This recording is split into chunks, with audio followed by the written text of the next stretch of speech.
welcome back to Monday Musings, a casual conversation about culture and theology. I'm Justin Neely. And I'm Daniel Chen. We're just a couple guys talking about some stuff. The stuff we've been talking about for the last few weeks is why bother with church. I've had a really good time with this podcast series. So yeah, it's been really great. Actually, I talked to one of our faithful listeners this weekend at a wedding. He wants us to talk about eschatology. Oh, and that would be a great series. It would be a great series, but also I feel like that's a topic me and you just kind of try to avoid because there's no solid, like, you're 100% sure answer. Man, I have said this many times. We have a goal of preaching through every book of the Bible in the next 30 or 40 years at Christ Fellowship Church, and I'm saving Revelation to the end in hopes that Jesus comes back before then. So I'm like, I can see good arguments on a few different modes of interpretation there. But we should do a series on eschatology. Yeah. I say that as like a We'll hire in a guest speaker to just share things that week. I don't know. We should interview a person on eschatology. Yeah. And we won't say which episode we will, but we'll wear our tinfoil hats for that. And we'll have many charts. And if you don't get that joke, maybe you will. Maybe after you we need go to through tune in to our series on eschatology. Right. Forthcoming. You know, I've heard sometimes that that people don't get our theological jokes sometimes. Right, and this is one of those times. Yeah. Right now. But you're laughing along with us, you know. Right. You're like, I guess I should we're laugh laughing. at this. Yeah, they're laughing, so I suppose it's funny. Yeah, I always say, some people are like, oh, it's so weird that you laugh at your jokes. I say, if you don't laugh at your joke, why did you tell it? If you don't think it's funny, you know what I mean? What's the point? Yeah. If it's not bringing you joy. Unless it's a joke where it needs to be told without you laughing, so you're like making someone feel awkward or something, then I get it. But in general, if you're telling a joke, you should think it's funny enough to tell it, so you should laugh. That's a great point. Yeah. Rules on Jokes 101. For sure. But before we get onto our topic of the day, we start with the life hack. So this life hack I've used recently, and it's amazing. So I don't know if this ever happens at your house, but my house the past couple of years when it rains a lot, I'll find ants in different parts of my house. And usually they come in where, there's some water source, right? So near a sink, whatever it is. And I woke up last week, I found like 4 or 5 ants on the counter. I killed them. I called my wife and said, hey, I put out an ant trap. And, but she found thousands of ants under our sink. Yeah. Ugh. But my mom showed me these traps, the Taro ant traps, Terro. Okay. And when I called my exterminator, I told him I use Taro. He said, oh, I don't need to come out because all I would do is come and put out Taro ant traps. And you're like, why do I pay you? Yeah, well, you pay him in case, for example, one of my friends, he said he once bought a house, and I don't know what happened, but he ended up having a fly infestation his house. And you can't get rid of that yourself. You need an exterminator, and that's, if you pay an exterminator every month, they spray for the bugs, but anytime you have any problem, they come and they fix it for you. Yeah, I mean, we have so the ant thing is honestly pretty easy unless, I don't know, you have some weird circumstance. But if you use Taro ant traps, thousands of ants will stream to it, bring it back to whatever their colony, and it kills all of them. Destroy them. And, we've had 2... Is infestation the right word? I think so. I guess. I mean, if you have thousands of ants, yes, I would go with infestation. In our house the past 2 years, so this year and last year, and you put the traps out for 2 weeks, they're all gone. It's amazing. There you go. Yeah. Life hack. Taro. So you don't have to spray raid all the time. Yeah, just man. Leave these traps out for just 2 weeks, and you just destroy it at its source. There it is. Yeah. There it is. And that brings us to our Of the Month segment. We are sharing the Restaurant of the Month. And I'll go first. This was a childhood favorite of mine growing up in Alpharetta, up off of Old Milton Parkway, Simon's Chinese. I will still, it's about a 15 to 20 minute drive from me. I'll still go up to Simon's because it's just amazing. Yeah, and he's so nice. Simon's so nice. I think he was the first person ever in my life to like give me a free dish on the house. Really? And I've never forgotten that. He gave me some crab wontons. Man, that's awesome. So it made me a lifelong loyal customer. But they're great food. And, we've talked about like different Chinese restaurants. You can tell when they use like cheap meat versus like nice meat. They have really nice meat. They do have nice meat. Yeah. I remember that. I remember what sticks about Simon's to me when you took me that one time a couple of years ago is that their chicken was like really nice white meat chicken. Good. Yeah. Yeah. Yeah. So go to Simon's off of Old Milton Parkway and say hello to Simon. Your very traditional Chinese name. Actually, gosh. You can say it. You're right. I only say that because this next restaurant is also a Chinese restaurant, and it's called Xiao Wei's Noodle House. Seems a little more authentic, shall I say? We always, I won't tell the joke actually. So Xiao Wei, spelled SHAW space O space WAY, right? Is it Xiao Wei? Right. How do you spell this restaurant? It's XIAO space WEI. Yeah, just like it sounds. Xiao Wei's Noodle House. And so this is actually Taiwanese food. Okay. And if you're like, what's Taiwanese food? Taiwanese food from Taiwan. It is. But basically what happened with Taiwan is during the Cultural Revolution, I've mentioned it here, when the communists took over in China, everyone from China fled it's a long story, but basically if you were educated and you had money, the communists were trying to kill you. And so you fled to Taiwan. Got it. So Taiwanese food is a mixture of different Chinese food. And if you're like, well, all Chinese food is the same. You're like, no. Most of what Westerners know as Chinese food is just Cantonese food. But you have like Szechuan food. You have like noodles, dumplings. Like it's all different provinces. It's just like Southern food is different than Southwestern food, different than Tex-Mex, different than California, different than Midwestern. And imagine if everyone from the U.S. had to flee to Hawaii and brought the best of the food. Right. And then it's just this mixture of all of this. Right. All of the different cultures from all over the U.S. into one place. That's Taiwanese food. And, we had it last night, and it's amazing. It's so good. Nice. But they're known for their soup dumplings. I don't know if you've had soup dumplings before. They look like... I don't think I have. They're not like dumplings. They... Just look it up on YouTube. Okay. It's hard for me to explain, but their soup dumplings are awesome, but their normal food is good. So their noodles are really good. Their fried rice is really good. They have this fried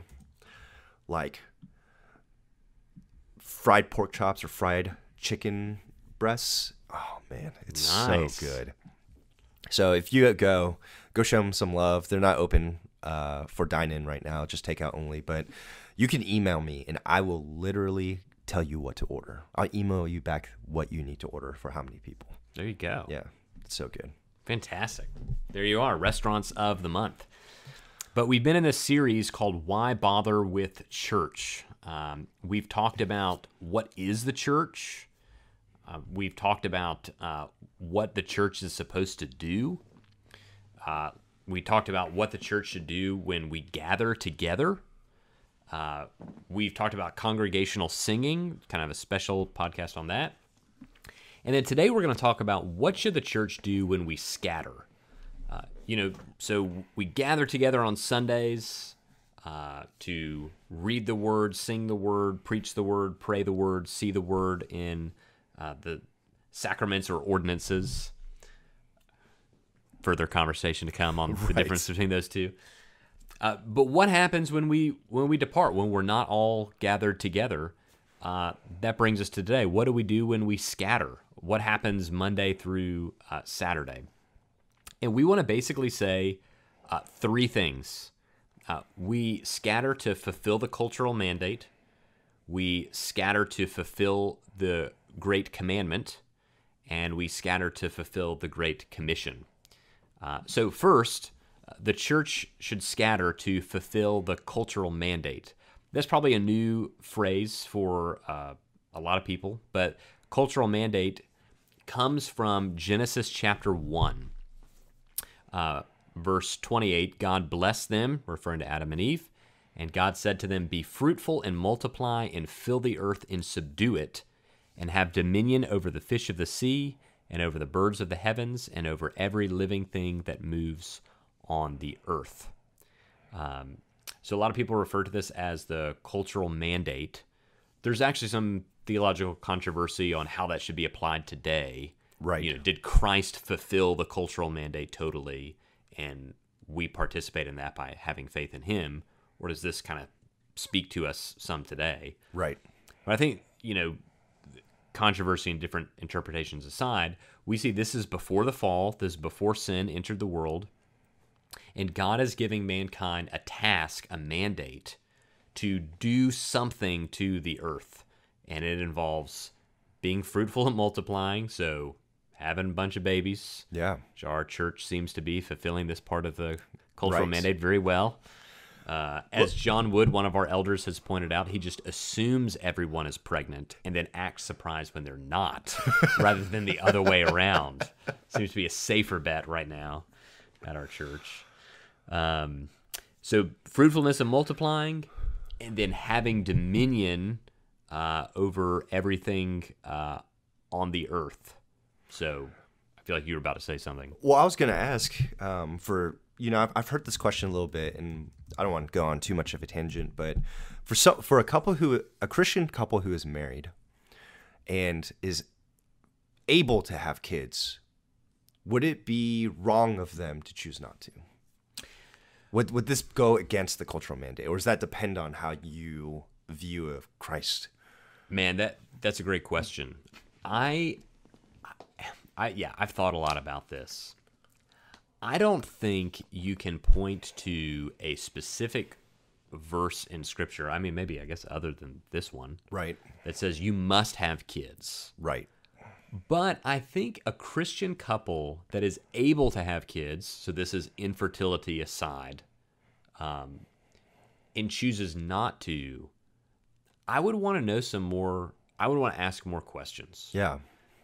Because I think the general vibe that the Scriptures give about children is that they are a blessing from God. Yeah.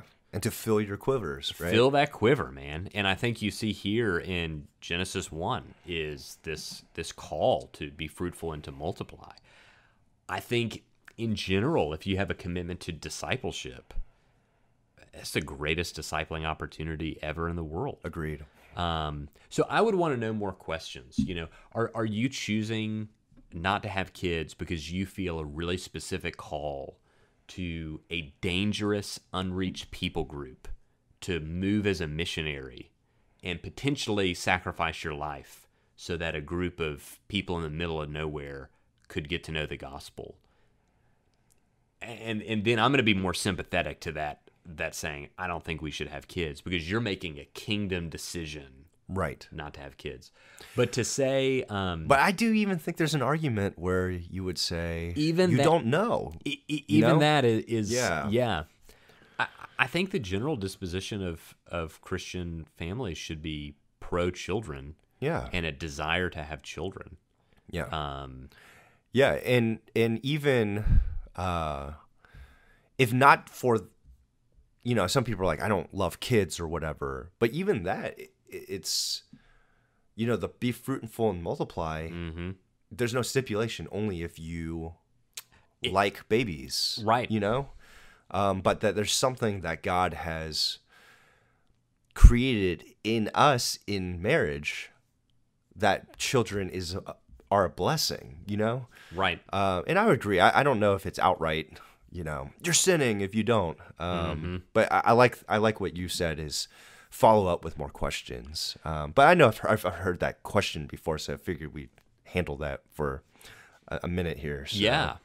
But no, I think maybe we should do a whole podcast on that one. But I really do think, in general, the Christian's disposition should be pro-children. I agree. And actually, not only because the Bible says that children are a blessing.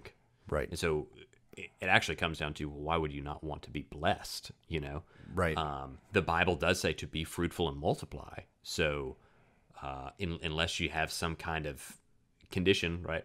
Talking about infertility where you're unable to do that, the question becomes, why would you not answer the call of Genesis 1? Right.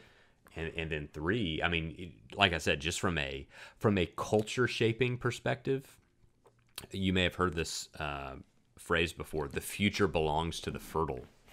And the future of our culture depends on, honestly, which group reproduces the most.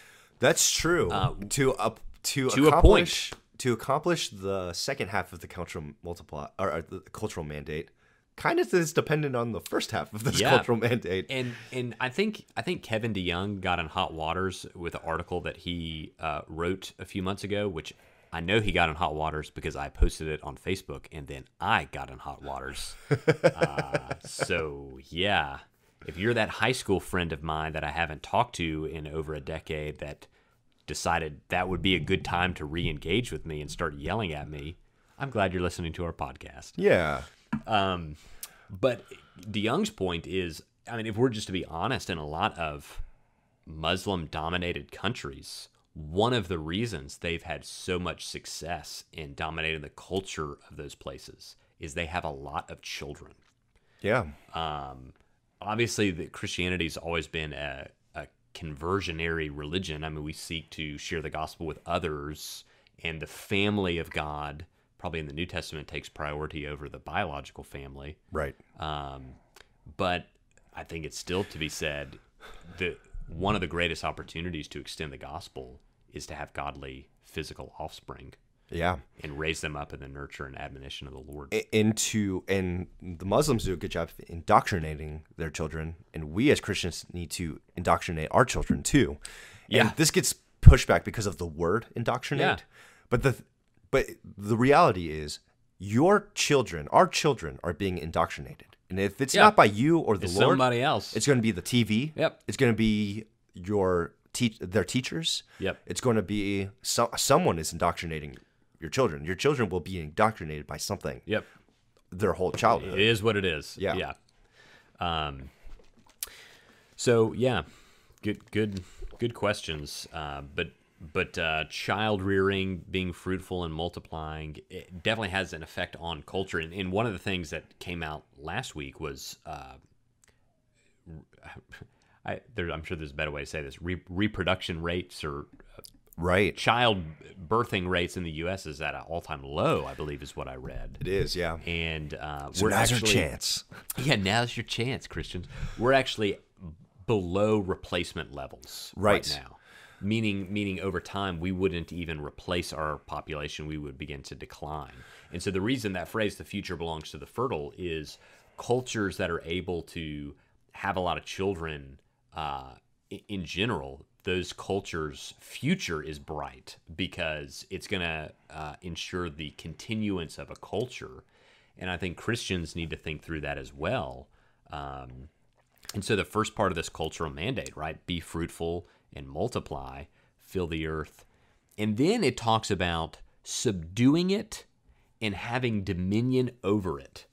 So this idea of subduing it, remember you had, in Genesis 1, you had the garden in Eden, or the Garden of Eden. Then you had Eden, and then you had the broader world. And the task kind of given to Adam and Eve was subdue the wilderness outside of Eden and, have dominion over it. So spread the perfection of Eden across the world was the idea of it. Take the kind of raw materials of the earth and turn them around and move them around to cultivate the potential within the earth. And so this actually gets to the concept of work. Right. I mean, here in Genesis 1, sorry to tell you all, work came before the fall, and work's going to be present in the new heavens and the new earth. So the idea was to engage in godly work. This is specifically kind of agrarian, but to take the raw elements of the earth, move them around, subdue them, have dominion over them to produce something beautiful for the flourishing of mankind. And we see, too, that work is good in general, but work is pre-fallen good, and where work becomes hard is Genesis 3. Right. Right? And so our idea of how can work be in New Heavens, New Earth, it's because we don't have a concept of it because we live in a Genesis 3 world. Right. Yeah. But so when the church scatters, we should be about the cultural mandate, meaning we should be fruitful and multiply. Childbearing, child rearing. We're also going to apply that in a minute to making disciples, being fruitful and multiplying in a discipleship sense. Right. But also in our work, like we should do good work for the flourishing of mankind. Right. And I think a lot of Christians, especially evangelicals, actually have a lacking doctrine of work. Right. I think a lot of us who love the Bible, believe the Bible, love the Great Commission, want to make disciples, we only see work mainly as one of two things. Either a means to evangelize people at work, which is great. Yeah, and we should do important, that. For or sure. a means to make money to then give to the church and other kingdom charities. Right. And I think sometimes we miss the goodness of the call to work itself as a way to fulfill the cultural mandate, to have dominion over the earth, to subdue it, and to take the raw materials of the earth, move them around, and by creativity, produce something great for the flourishing of humanity. Yeah. So I think that's important. Yeah, I actually had a whole seminar class on this idea. Yeah. And I think it is important because we spend, 40 hours of our week working. Right. And if it has no value, kingdom value, well, no wonder people have midlife crises and all this stuff. Right. And I think it's important for the Christian to see, how does my work bring God glory? Not just how does evangelism at work, which once again is great and you should do, but how's your work itself? And I think a helpful thought exercise, we were talking about this beforehand, is there's probably going to be like accountants in New Heavens and New Earth. Right? Or there's going to be garbage men, or there's going to be, CEOs or marketers or whatever. And so we need to think, how does an accountant work in New Heavens and New Earth? And we should start working towards that now, right? And how does your job reflect God, his character? How does your job bring the world closer to the way it should be? And you reflect on itself, what value does it bring the broader kingdom? Right. And I think almost every job does. Yeah. Yeah, so Tim Keller wrote a book called Every Good Endeavor, Connecting Your Work to God's Work.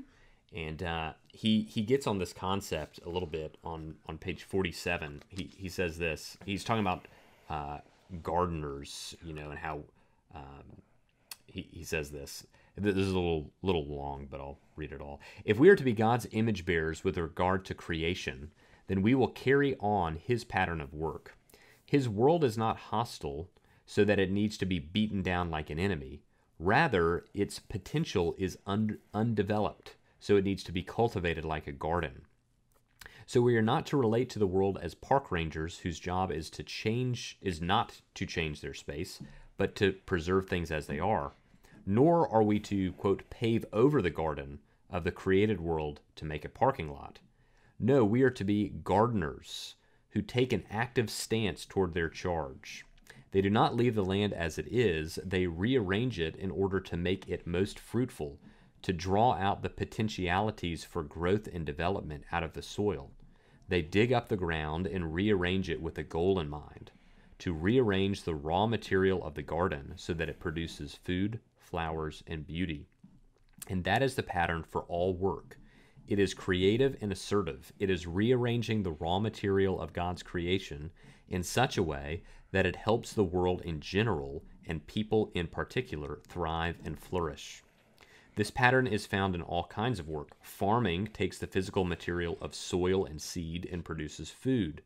Music takes the physics of sound and rearranges it into something beautiful and thrilling that brings meaning to life.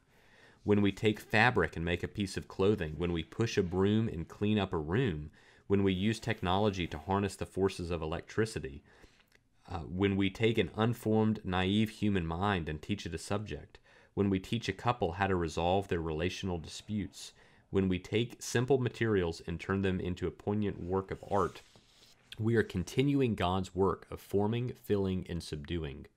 Whenever we bring order out of chaos, whenever we drive out creative potential, whenever we elaborate and unfold creation beyond where it was when we found it, we are following God's pattern of creative cultural development. I think there's a really helpful quote and kind of just concept of what does it mean to give our all to the cultural mandate and to work. Yeah. So whatever you're doing, yes, work so that you can share your faith. And yes, work so that from the money you get from work, you can bless the local church and bless kingdom causes. But also work to use your creative potential to create things that help humans flourish. Yeah. And this is like we said, there's going to be a new heavens and a new earth one day with no sin, and there will still be work. Yeah. And so there'll be work with no evangelism. Right. And so somehow we're going to have accountants, and I don't know if we'll need lawyers. We won't need preachers, so we're going to be in the unemployment line. Or retirement line.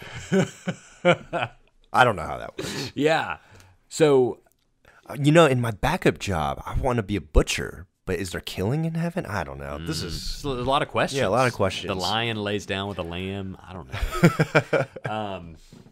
But yeah, so consider when the church scatters, we should be about going to do great work and helping people flourish. The second thing is we want to fulfill the Great Commandment, right? This is Matthew 22. They asked Jesus, what is the greatest commandment? And he said to them, you shall love the Lord your God with all your heart and with all your soul and with all your mind. This is the first and greatest commandment. And the second is like it. You shall love your neighbor as yourself. And before we get too far in this point, for these next 2 points, I want to just make this point because this is something I'm super passionate about, is that Sunday should not be the only time you see someone else from church. Yeah. Right? Yeah. And so, once again, with work, it's really, at this point, if you try to work with people from the church, it's impractical to say, like, oh, yeah, 10 of us will just go work for, whatever this company. Yeah. But I think the next 2 things, which is the Great Commandment, the Great Commission, you do have an opportunity to partner with people and to be the local church together as you do this. Yeah. And what I would push even in this as the church scatters is that would you make decisions putting God and kingdom first as you make decisions towards these things. Mm-hmm. And it's a really tough challenge for us, especially as Americans, where we live such individual lives. For sure. And one of the things that I just want to push is, for example, we get to choose where we live, mm-hmm. for the most part. Mm-hmm.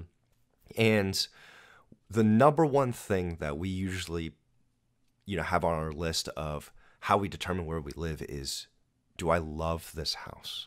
Yeah. Do I love this house? And don't get me wrong, I want you to love your house.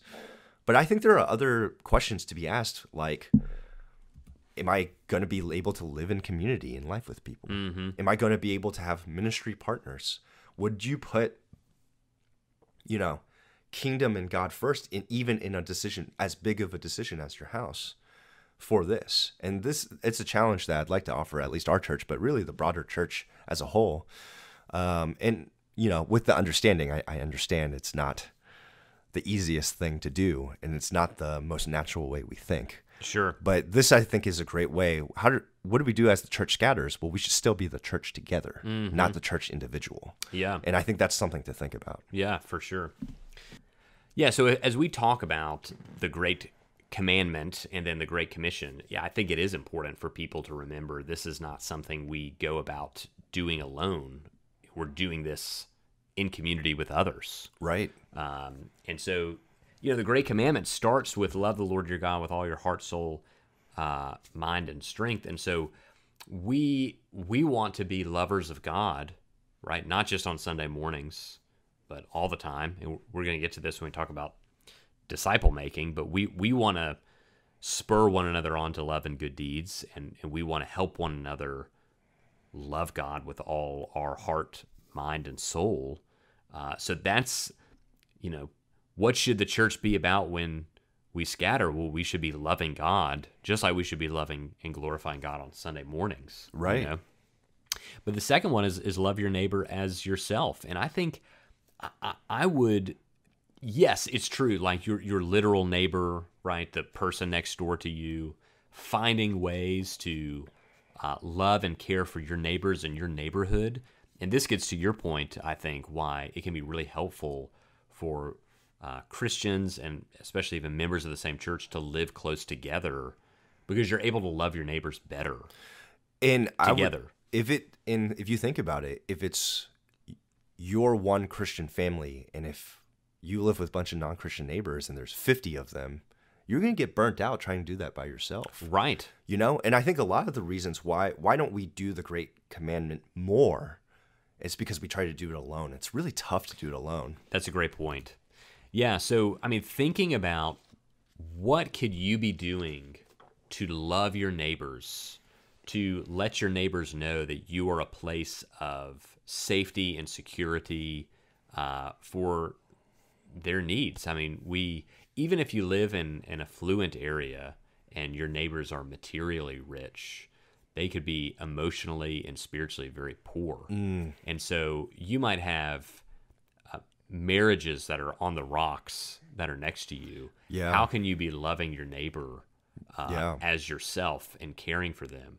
But I think this also extends especially to the poor and the vulnerable and the economically needy.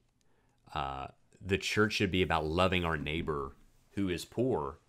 I think it's so interesting that when you talk about the Jerusalem Council, right, in Acts 15, they're talking about,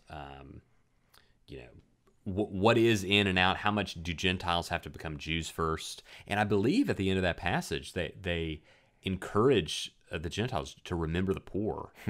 Or it may have been the section where Paul was blessed by the brothers, and they said the one thing we ask you to do is not forget the poor. Yeah. And it's important that the church, when we gather, right, we're about the word. But the word also commands us to care for the poor, to care for the needy among us, Yeah. to love our neighbor. Right. And so when we scatter, we should be about caring for the poor and the needy. And I think to your point earlier as well, doing that together is a lot better than doing that alone. Yeah. So I think we need to be able to identify neighbors in need in all kinds of ways. What are some of our neighbors in need emotionally? What are some neighbors in need physically and materially? Right. What are neighbors in need spiritually? We'll get to that with disciple making. But we should be about caring for people. Absolutely. And I think this could be in your community. This could be in your neighborhood. For example, I think for us, 3022 zip code, we always say this, it's just a really affluent area in general, right? And so, most of my neighbors, if not all of them, I don't know if I've heard of a need where someone needed to groceries or something. Right. But, COVID was a great time where we could make a meal if we found out a neighbor got COVID, right? That's one way to love your neighbors. But another one is, every area, sadly, there are people who are poor or homeless. And that's a way to, to accomplish this as well. And I think this is a kind of a tightrope. We've talked about how we as the church don't want to become a organization that is only centered around, we're here to preach the word. We already talked about when the church gathers. Right. But we do want to mobilize people to help the poor, right? Yes. And so, that's why we partner with North Fulton Community Charities, for example. And we want people at our church to partner with NFCC, together on their own time during the week. And I think, for example, one of the cool things I got to do is some of the guys I work out with, they do like a Christmas ruck. It's called a ruck. You walk with a backpack full of like weights, but they all buy like Christmas gifts together, do this like 3-mile walk or whatever, and then like donate the things. Yeah, and I'm like, that's a great way to take care of the poor, because I think sometimes in this area, I'm like, I think, what does it mean to take care of the poor? I'm like actually handing money or some food to a homeless person. But you're not going to see a lot in this area code. I don't know if I've really seen any that you see, for example, in Atlanta. Sure. The same kind of way. And so, I mean, just wanted to give some practical ways you can do that. Have you seen other ways that would be helpful? How do you actually engage in this? Yeah, no, as a church or as a community? Yeah. So I want to give a corrective to myself first. It was not the Jerusalem Council. It was Galatians 2:10, where Paul is recounting meeting the pillars in Jerusalem, and they asked him to remember the poor. He says, the very thing I was eager to do. And I think when we think about remembering the poor, loving our neighbor, I think it's a good example of like the Good Samaritan parable, which is a good example of love of neighbor. Yeah. But a Jew would have often not thought of a Samaritan as his neighbor, right? That's kind of the whole irony of the parable. Yeah. And I think some of us who live in wealthy zip codes, you may not think about the poor as your neighbor. And so maybe you need to redefine what neighbor means for you, But when you think about care for the poor, loving your neighbor in that sense, I think there are a few like categories. There's like relief, which is the most basic category. Right. Give the person $5, take them a meal, right? Right. Then there's like rehabilitation, like a season of kind of helping you. I'm not just giving you a meal, I'm checking you into an extended stay hotel for a week to help you. You can get a bath. And then the third is almost like development. And that's the long-term helping someone achieve economic sustainability on their own through classes and seminars and help in a support network. Right. So there's an organization like in Roswell called Homestretch, which is like a transitional housing place, which is it's great on development. Right. And North Fulton Community Charities does some development. They're helpful on like relief, because for the person that's about to get evicted from their home, they're kind of stepping in to help that. Right. But then they're going to push them towards some financial management courses and things like that to help them in the long term. I think, and I am guilty of this, so this is not me pointing the finger, this is me pointing the finger at myself. I think in general, one of the mistakes evangelicals have made are we've been so much about disciple making that we've ignored some of these commands of Jesus. I think we just need to be honest with ourselves about some of the commands of care for the poor. James, caring for the widow and the orphan is pure religion. I think some people who are more, kind of Bible-minded, expository preaching type, we've kind of been a little loose on those commands. And because of that, the people that volunteer the most in these organizations that are helping the poor, the orphan, and the widow, the people that sit on the boards of these organizations tend to be more theologically liberal. Right.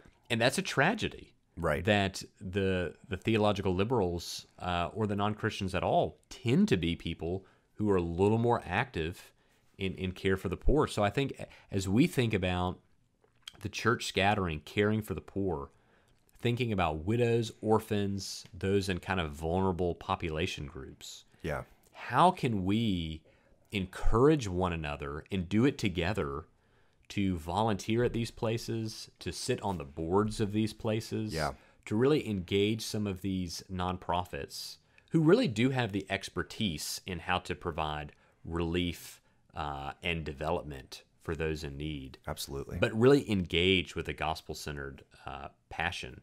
But I do think it's important that the institution of the local church is about the word. Yes. And then we're equipping our members to go out and fulfill that, which includes love of neighbor, care for the poor, care for the widow, care for the orphan. So a lot to think through. Not quite simple, but something we should probably be more mindful of. Yeah, and I think too, I think you're right. I think for me personally, this is something that I really need to grow in more and more. And I even think, Jesus preached the truth, but he also healed the sick, Right. and fed the hungry. And I'm like, yeah, there's this meeting physical needs along with side by side with meeting the spiritual needs. Right. And I think I can even fall into that trap of thinking, as you said, of wanting to just meet spiritual needs because that's the most important, Right. which I would still say is the most eternally important. Yeah. But I think there's this side by side that, as we talk about the Great Commission next, that they come hand in hand, right? Absolutely. And so we can go ahead and transition there. So what should the church do when we scatter? Well, we fulfill the cultural mandate, we fulfill the Great Commandment, and third, we fulfill the Great Commission. So end of Matthew chapter 28, Jesus came to them and said, "All authority in heaven and on earth has been given to me. Go therefore and make disciples of all nations, baptizing them in the name of the Father and of the Son and of the Holy Spirit, teaching them to observe all that I have commanded you. And behold, I am with you always to the end of the age." It's called the Great Commission. Basically, go make disciples of all nations. Interesting thing, a lot of times you might hear sermons that say, Jesus told us to go, and the emphasis they place is on the go. That's actually not a verb in the original Greek. The verb is make disciples, and there are three participles that revolve around the verb: go, baptize, and teach. And so it's the main thing we're to do is make disciples.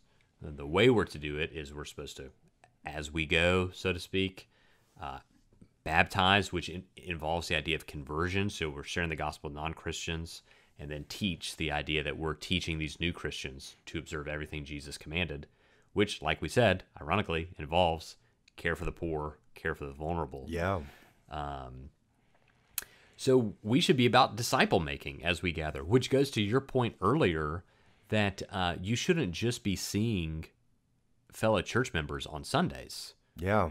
You can't just make disciples on Sunday. Right. So we should be seeing each other a lot, both as we care for the poor and as we disciple one another. We should be teaching each other all that Jesus commanded. That involves interaction during the week. And then we should be sharing the gospel with non-Christians in the hope of baptizing them into the name of the Father, Son, and Holy Spirit. Absolutely. So evangelism and discipleship, kind of a part of disciple making, is something we should be engaging in all week long. Yeah. Yeah, definitely. And this could be, discipling people that are members of your church. But I think it's making disciples, as you said. I think evangelism is the first step of discipleship, right? Can't disciple someone that doesn't know Jesus. Right. So, I think, as we scatter, we're together doing this. Because once again, doing it on your own, I don't know if you're a listener and you've tried. It's just tough. Right. It really is. Right. And I think there's just something to doing life with one another and doing it together. And I don't think we were meant to do this alone. Yeah. I even think Jesus sent his disciples out 2 by 2. Right. Why is that? Right. Because they have each other. Right. And there's encouragement of one another and pushing each other on and keeping each other accountable. And, I would say we should be mindful of that we're part of the church and we're Christians every day. Right. And we should always be thinking, how do we bring God worship, bring God glory? And that includes your quiet time. That includes your spiritual disciplines. But this also includes external towards other people too. Right. So, I mean, thinking about all the different ways, right, you could be making disciples during the week.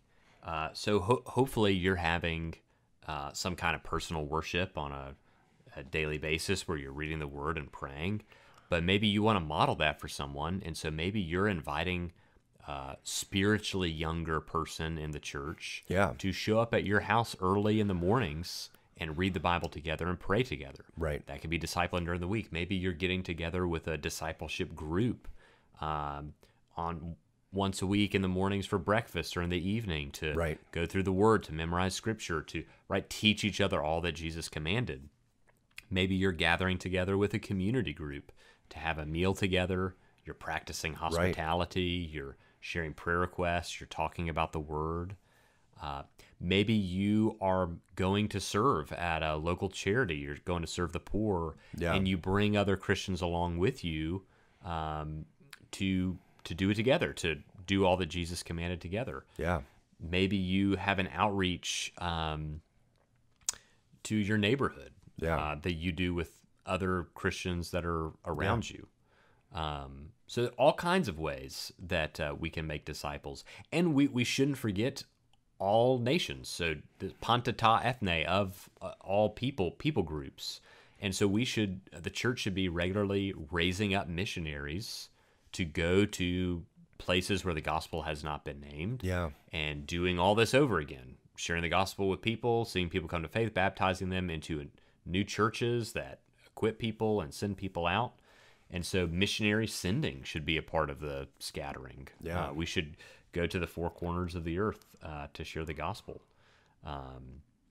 So it is interesting to see, disciple making and great commandmenting go hand in hand. They do. And it is true, so much with discipleship is caught rather than taught. Yeah. And if you think about Jesus and his ministry, man, yes, there were times where it's like, sit down and I'm going to teach you something. Right. I'm going to teach you a parable, or I'm going to teach you this doctrine. But how much of it was shoulder to shoulder, doing ministry together? Right. The disciples learning as you go.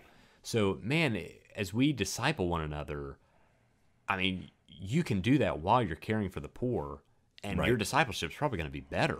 Right. As we're going and physically doing what Jesus commands. It's like, an example, when we go on mission trips, we take like a mission trip to Mole Children's Family in Kenya, more discipleship happens in that 1 week than you might get in half a year or a whole year in a weekly group, because of the concentrated amount of time. Right. And because you're going and doing what Jesus commands. There's just something about that's right. Just kind of increases the discipleship intensity.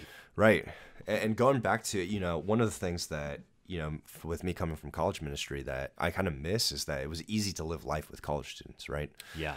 You can spend 6 hours a day with them if you wanted to. Hang out. Yeah, hang out, be with them, go to things together. And I think that's something that, I'm still learning, and we have to figure out in the suburbs where we're at. Mm-hmm. How do we do that? Yeah.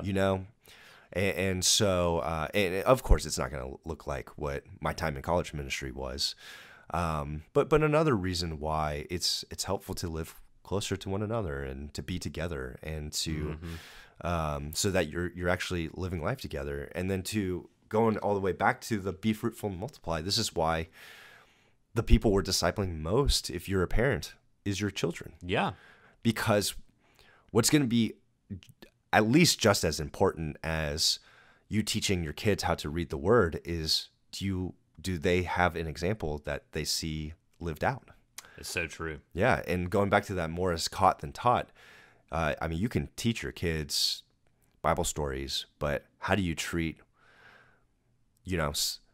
someone that has wronged you at a restaurant? Right.